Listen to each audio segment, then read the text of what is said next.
11 তারিখ ভাগ্যের পরিবর্তন করবে যিনি, 12 তারিখ তিনিই করবেন, 13 তারিখও তিনিই করবেন। তিনি কে? 11 তারিখের সূর্যের মালিক যিনি, 12 তারিখও সূর্যের মালিক তিনি, 13 তারিখও সূর্যের মালিক।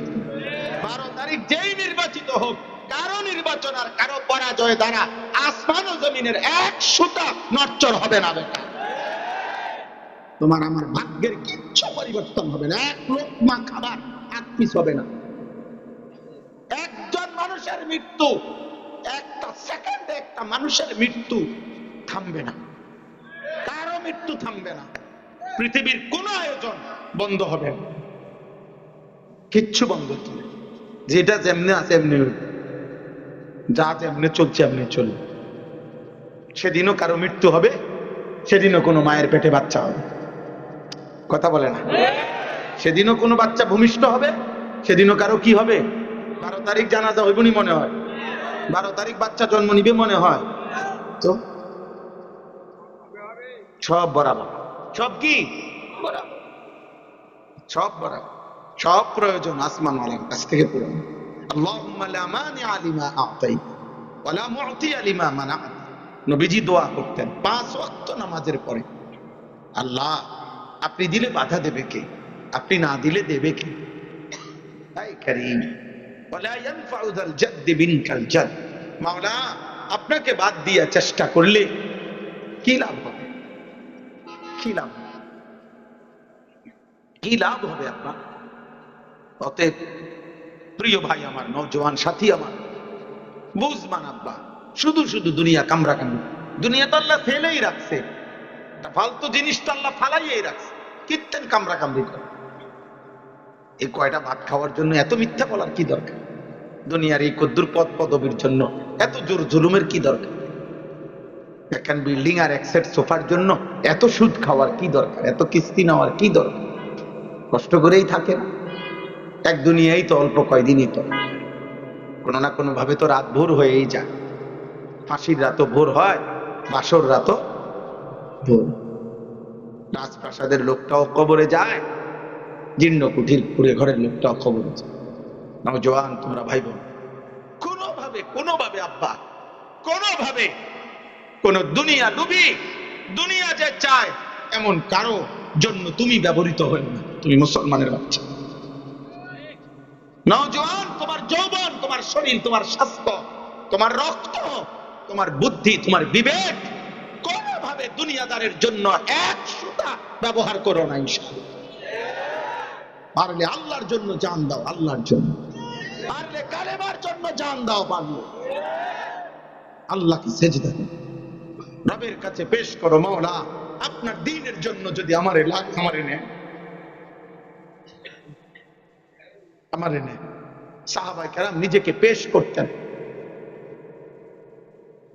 হাদিসের মধ্যে আছে উহুদের যুদ্ধের দিন দুইজন কিশোর সাহাবী, রাফি ইবনে খাদিজ, সামুরা ইবনে জুনদুব, এই দুইজন সাহাবী কিশোর, 15 বছরের দুইজন সাহাবীর মধ্যে একজন একটু সাইজে, রাফি ইবনে খাদিজ লম্বা ছিল।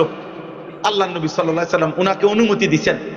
সামুরা ইবনে জুনদুব এই সাহাবী 15 বছরের সমবয়সী, ওনার একসাথে লাইনে দাঁড়াইছিলেন, কিন্তু উনি একটু খাটো, অথবা কিতাবে লিখছে উনি যিনি চান্স পাইছে উনি বুড়া আঙ্গুলের উপরে একটু ভর দিয়া এই কিশোর সাহাবী উঁচা করে দেখাইছে নিজেরে, যাতে করে অনুমতি দেয়। তো উনি আর এটা বুঝে নাই হয়তো, উনি ওনার আব্বার কাছে জড়ায় ধরে কাইদা অজরে বলছে, আব্বা আমারে তো নবী নিষেধ করলো, আমারে নাকি নিবে না যুদ্ধের জন্য, আপনি গিয়ে আমার জন্য একটু বলেন, ওরে যে নিচে, ওর দেখতে লম্বা হলে কি হইব, গায়ের শক্তি আমার গায়ে বেশি, আপনি জিজ্ঞাসা করেন, আপনি নবীকে বলেন শক্তি আমার বেশি। আল্লাহ নবী সাল্লাল্লাহু আলাইহি সাল্লামের কাছে যখন সাহাবীর বাবা এ কথা বলছে, এক বাবা বলতেছে সন্তানের জন্য, আল্লাহ নবী বলেন তো তাইলে কুস্তি লাগো। তো কুস্তি লড়ছে, আর এই সাহাবী ওনাকে পরাজিত করছে। আল্লাহ নবী বলছে ঠিক আছে, দুজনেই চলো, দুইজনেই চলো।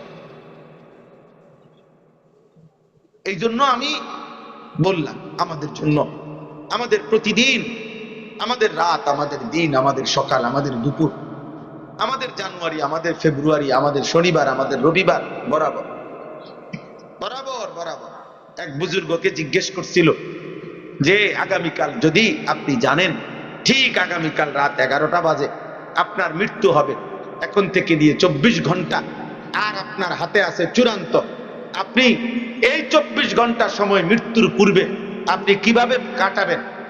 আমরা কিতাবে পড়ছি ওই আল্লাহর ওলি বলছে যে খোদার কসম গত 40 বছর আমি যেভাবে কাটাইছি আগামী 24 ঘন্টা আমি এভাবেই কাটাবো। অর্থাৎ আমি প্রতিদিনই এরকমটা ভাবছি আজ আমার শেষ, আজ কাজে আমি প্রতিদিনই আল্লাহর আনুগত্যের উপরে আসি, আল্লাহর নাফরমানি ছাড়ার চেষ্টা করছি। তো প্রতিদিন যা করছি আজও তাই করব। আগামী 24 ঘন্টাও 5 ওয়াক্ত নামাজ পড়তে চেষ্টা করব। আগামী 24 ঘন্টাও আল্লাহর আনুগত্যের উপরে থাকতে চেষ্টা করব। আগামী 24 ঘন্টাও আল্লাহর নাফরমানি ছাড়তে চেষ্টা করব। এই তো কথা। এনে আর ভিন্নতা কি? এনে আমার ভিন্নতা কি?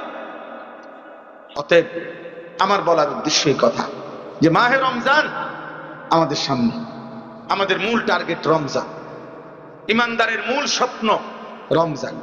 রাসূলুল্লাহ সাল্লাল্লাহু আলাইহি ওয়াসাল্লাম তিনি 2 মাস লাগাতার দোয়া করতেন, আল্লাহ আমি রমজান চাই, আর মাত্র 2টা মাস মাওলা আমি এই সময় কবরে যেতে চাই না। হাদিসের মধ্যে আছে নবীজি সাল্লাল্লাহু আলাইহি সাল্লাম কোনোদিন কোনো প্রয়োজনে দুনিয়া থাকতে চান নাই।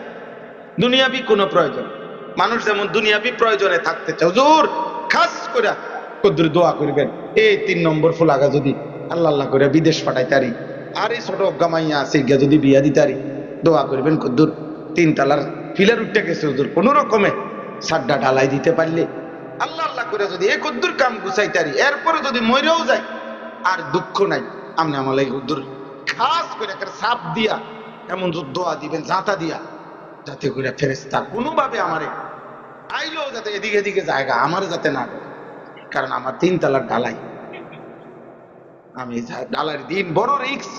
একটা বালু যদি কম দেয়, এক ওরা যদি সুরকি কম দেয়, আমার বিল্ডিংটা দুর্বল হয়ে যাবে। আমি কবরে থাকবো তখন একটা টেনশন থাকবো আমার যে ফুটটি জানি বিল্ডিংটা জানি লড়েনি। আর এ না ফরমান রে বাঁচতে চাচ্ছে বিল্ডিং এ ঢালাই লেগে, মরতে চাচ্ছে না, বুড়া মিয়া সোজা হয়ে গেছে, মরে না। কেন মরতেছেন না? কা নাতিগার বিয়ার লেগে, এই ছোট নাতিগার বিয়া দেখে যাইতেলে উনি মরে আর দুঃখ নেই। এই নি দুনিয়ার আয়োজন, এই কি মুমিনের চাওয়া? আল্লাহ নবী সাল্লাল্লাহু আলাইহি সাল্লাম হাদিসের বক্তব্যে দ্বারা বোঝা যায় নবীজি 2টা কারণে শুধু দুনিয়াতে থাকতে চাইছেন, হায়াত চাইছেন দুনিয়া। এই একটা হলো রমজান মাসের 2 মাস আগে নবীজি আরো 2 মাস হায়াত চাইছেন রমজান পাওয়ার জন্য।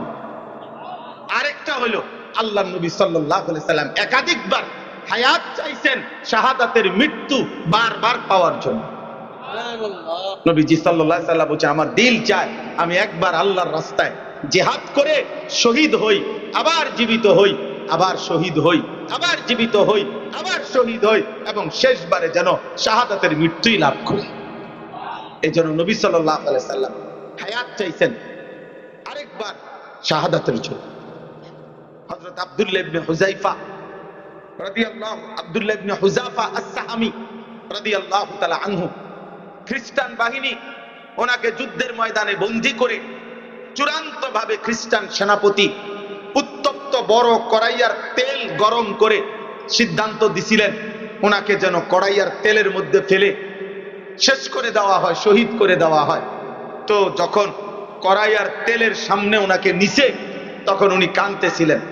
তখন খ্রিস্টান সেনাপতি বলছে তোকে তো বারবার বলছিলাম খ্রিস্ট ধর্ম গ্রহণ করতে, তুমি তো তখন গ্রহণ করলা না, এখন মৃত্যুর মুহূর্তে কাঁদতেছ কেন? এ তখন কিতাবে স্পষ্ট আছে, উনি বলছে আল্লাহর কসম হে সেনাপতি, আমি মৃত্যুর ভয়ে কাঁদতেছি না, বরং কাঁদতেছি এই একটা আশা কইরা আল্লাহর কাছে কেঁদে কেঁদে মনে মনে বলতেছি মাওলা এমন শাহাদাতের মৃত্যু যদি তুমি আমারে 100 বার দিতে, তো আমি 100 বার তোমার জন্য শাহাদাত বরণ, আমি তোমার কাছে শহীদি মরণ চাই 100 বার,